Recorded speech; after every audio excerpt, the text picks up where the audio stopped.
નમસ્કાર દર્શક મિત્રો, ધ લોકસત્તા શોમાં આપનું સ્વાગત છે। રોબર્ટ ક્લાઇવ, જેને ભારતમાં બ્રિટિશ રાજનો પાયો નાખનાર તરીકે ઓળખવામાં આવે છે, તેમનો અંત ખરેખર ભયાનક હતો।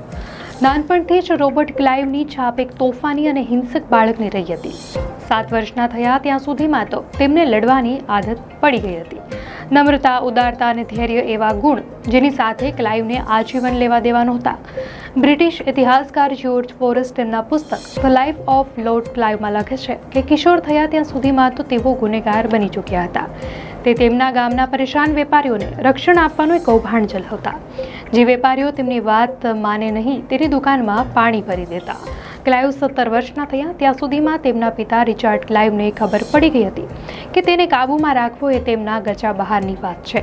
તેમની ભલામણ સાથે રોબર્ટ 15 ડિસેમ્બર 1742ના રોજ પહેલીવાર ઈસ્ટ ઇન્ડિયા કંપનીની ઓફિસમાં ગયા, જ્યાં તેમને લેખક એટલે કે કારકુન તરીકે નિયુક્ત કરાયા। ક્લાઇવનો ભારત આવવાનો પ્રવાસ ખૂબ જ મુશ્કેલ રહ્યો હતો। રસ્તામાં તેઓ વહાણમાંથી દરિયામાં પડી ગયા અને ડૂબતા ડૂબતા માંડ બચ્યા હતા। આકસ્મિક રીતે એક નાવિકે તેમને બચાવી લીધા। મદ્રાસ પહોંચ્યા બાદ ક્લાઇવે એકલવાયુ અને નીરસ જીવન જીવવાનું શરૂ કર્યું। એકવાર તેમણે ફોર્ટ સેન્ટ જોર્જના સેક્રેટરી સાથે એટલું ખરાબ વર્તન કર્યું કે ગવર્નરે તેમને બધાની સામે માફી માંગવા કહેલું। વિલિયમ ડેલરિમ્પલ તેમના પુસ્તક ધ અનાર્કીમાં લખે છે કે ક્લાઇવને ટૂંક સમયમાં જ ભારત પ્રત્યે નફરત થઈ ગઈ। આ નફરતે આખી જિંદગી તેમનો પીછો છોડ્યો નહીં। ભારતમાં 1 વર્ષ રહ્યા બાદ તેમને ઘરે એક પત્રમાં લખ્યું, દેશ છોડ્યા બાદ તેમણે એક પણ દિવસ ખુશીથી પસાર કર્યો નથી। તેઓ એટલા બધા નિરાશ થઈ ગયા હતા કે તેમણે એકવાર આત્મહત્યા કરવાનો પણ પ્રયાસ કર્યો હતો। કીથ ફેલિંગ તેમના પુસ્તક ફોરેન હાસ્ટિંગ્સમાં લખે છે કે ક્લાઇવને ભારતમાં જરા પણ રસ નહોતો। ભારતની સુંદરતાથી તેઓ ક્યારેય પ્રભાવિત ના થયા। તેમને અહીંના લોકો વિશે જાણવાની પણ ઉત્સુકતા નહોતી। તે ભારતીય લોકોને તિરસ્કારથી જોતો, પરંતુ ક્લાઇવમાં શરૂઆતથી જ પોતાના વિરોધીની તાકાતનો અંદાજ કાઢવાની અને તકનો લાભ લેવાની ક્ષમતા હતી।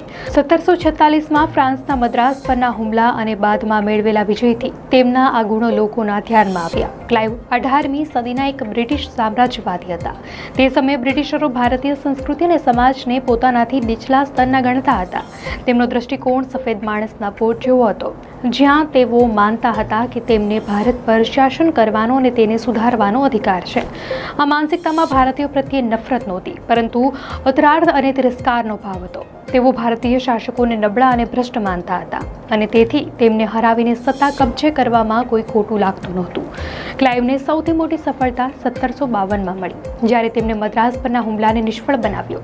તેમણે અને સ્ટ્રિંગર લોરેન્સે મળીને નવાબ મોહમ્મદ અલીને હરાવ્યો અને આરકોટ અને તિરુચિરાપલ્લી પર કબજો કર્યો। ત્યારબાદ ફ્રેન્ચ કમાન્ડરે 13 જૂન 1752ના રોજ ક્લાઇવ સમક્ષ આત્મસમર્પણ કર્યું। ક્લાઇવે 85 ફ્રેન્ચ અને 2000 ભારતીય સૈનિકોને બંદી બનાવ્યા હતા। 33 વર્ષની ઉંમરે ક્લાઇવ અચાનક યુરોપની સૌથી ધનિક વ્યક્તિ બની ગયા। વિલિયમ પીટ, કે જે પાછળથી બ્રિટિશ વડાપ્રધાન બન્યા, તેમણે ક્લાઇવને સ્વર્ગમાં જન્મેલા સેનાપતિ કહીને નવાજ્યા હતા। 1761માં ક્લાઇવ સંસદીય ચૂંટણી લડ્યા અને એમાં જીતી પણ ગયા। બાદમાં ઈસ્ટ ઇન્ડિયા કંપનીની વિનંતી પર ક્લાઇવને ફરી એકવાર ગવર્નર અને તેમના લશ્કરી દળોના કમાન્ડર બનાવીને કલકત્તા મોકલવામાં આવ્યા। ક્લાઇવ મે 1765માં કલકત્તા પહોંચ્યા। 1767માં ક્લાઇવે ભારત છોડી દીધું અને ફરી એકવાર ઇંગ્લેન્ડ ગયા। ત્યાં 1773માં હાઉસ ઓફ કોમન્સ દ્વારા તેમની સામે ગેરવહીવટ અને ભ્રષ્ટાચારના આરોપસર તપાસ શરૂ કરાઈ હતી। ક્લાઇવે પોતાના ભાષણમાં ફક્ત તેમની સાથે ઘેટાચોરની જેમ કરાયેલા વર્તન સામે સખત વાંધો ઉઠાવ્યો હતો। તેમણે કહ્યું હતું, શ્રીમાન અધ્યક્ષ, હું ખુદ મારા પોતાના સંયમથી આશ્ચર્યચકિત છું। ક્લાઇવ 2 કલાક સુધી પોતાનો કેસ લડ્યો। અંતે તેમણે પ્રખ્યાત યુક્તિ કહી, તમે મારી ધન દોલત લઈ શકો છો, પણ કૃપા કરીને મારા સન્માનને બક્ષી દો। જ્યારે તે રૂમમાંથી બહાર નીકળ્યો ત્યારે તેમની આંખો આંસુથી ભરેલી હતી। આખી રાત ચાલેલી કાર્યવાહી બાદ ક્લાઇવ સામેના બધા આરોપો પાછા ખેંચી લેવાયા હતા।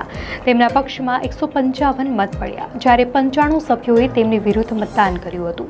રોબર્ટ ક્લાઇવનો અંત ખરેખર ભયાનક હતો, કારણ કે તેઓ એક જ સમયે ભ્રષ્ટાચારના આરોપો, સંસદીય તપાસ, જાહેર બદનામી, ગંભીર શારીરિક પીડા અને માનસિક બીમારીથી ઘેરાયેલા હતા। ક્લાઇવ જીવનભર સ્વાસ્થ્ય સંબંધિત સમસ્યાઓથી પીડાઈ રહ્યા હતા. તેમની તબિયત સતત બગડતી ગઈ. જેમ જેમ ઈસ્ટ ઇન્ડિયા કંપનીના દુષ્કૃત્યોના સમાચાર ઇંગ્લેન્ડ પહોંચ્યા તેમ તેમ ત્યાંની જનતાનો અભિપ્રાય તેમની વિરુદ્ધ થવા લાગ્યો. 22 નવેમ્બર 1774ના રોબર્ટ ક્લાઇવે માત્ર 49 વર્ષની ઉંમરે આત્મહત્યા કરી લીધી. તેમણે કોઈ સુસાઇડ નોટ પાછળ ના મૂકી. રાતના અંધારામાં તેમને ગુપ્ત રીતે કબરમાં દફનાવાયા. તેમની કબર પર કોઈ શિલાલેખ પણ લખવામાં ના આવ્યો. દર્શક મિત્રો, આ ન્યૂઝ પર આપની શું પ્રતિક્રિયા છે અમને કોમેન્ટમાં ચોક્કસથી જણાવશો.